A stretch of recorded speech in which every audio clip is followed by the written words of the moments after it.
New details tonight on the officer-involved shooting in Springfield. The suspect involved was shot twice. Good evening and thank you for joining us. Illinois State Police are investigating after a Springfield police officer shot the suspect. It happened just before midnight last night in the 1100 block of Martin Luther King Jr. Drive. Officers pulled over a vehicle they suspected was involved in an earlier shots-fired call while trying to arrest the suspect. Officers say he pulled a gun and fired one shot. Fox Illinois' Monique Davis is working for you with what authorities had to say at a press conference this afternoon. Monique?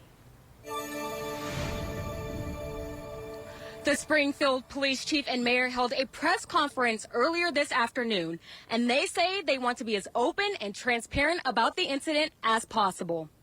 During the press conference, Police Chief Ken Scarlett released new details, including the injuries the suspect sustained.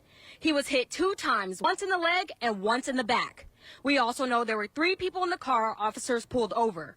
Officers say when they tried to arrest the suspect, he resisted, tried to run, and then fired 1 shot at officers. 1 officer returned fire, hitting the 19-year-old.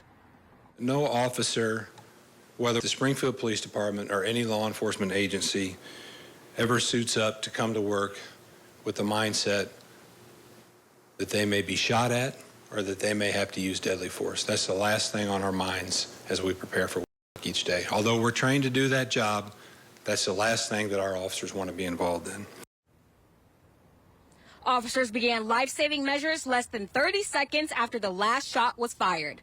The suspect is in a Springfield hospital with non-life-threatening injuries. Reporting live in Springfield, I'm Monique Davis. Thank you, Monique. Police are not releasing the name of the suspect at this time. 4 officers are on paid administrative leave. Illinois State Police is investigating, and Springfield Police say they are committed to being transparent through the whole process.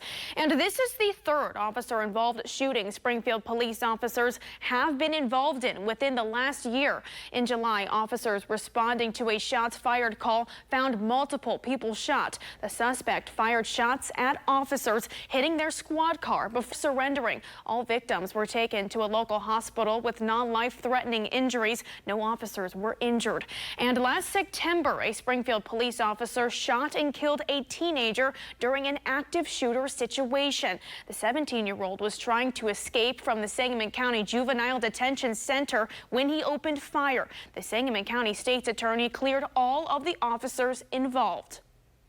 And yesterday's shooting comes less than 2 months since a Sangamon County Sheriff's deputy shot and killed Sonia Massey. Sean Grayson is charged with 3 counts of first-degree murder, aggravated battery with a firearm, and official misconduct. He is due back in court on October 21st.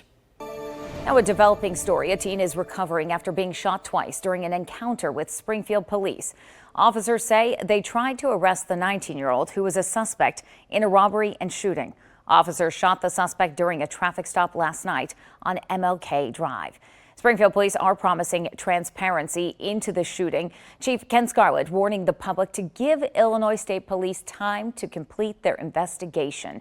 Scarlett says the public doesn't need to jump to conclusions. He also referenced the scene last night after the shooting, calling it chaotic.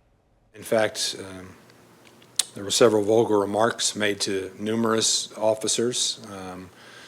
There were bottles that were lobbed in the direction of officers. We had a squad car window that was completely destroyed by a brick from a bystander. And yet our officers were able to maintain and protect that vulnerable crime scene to ensure the state police could handle all their work. Scarlett says he and Mayor Busher sat down with the suspect's father and grandmother to explain to them what happened. Don't miss a video. Subscribe to our YouTube channel today for more Central Illinois news.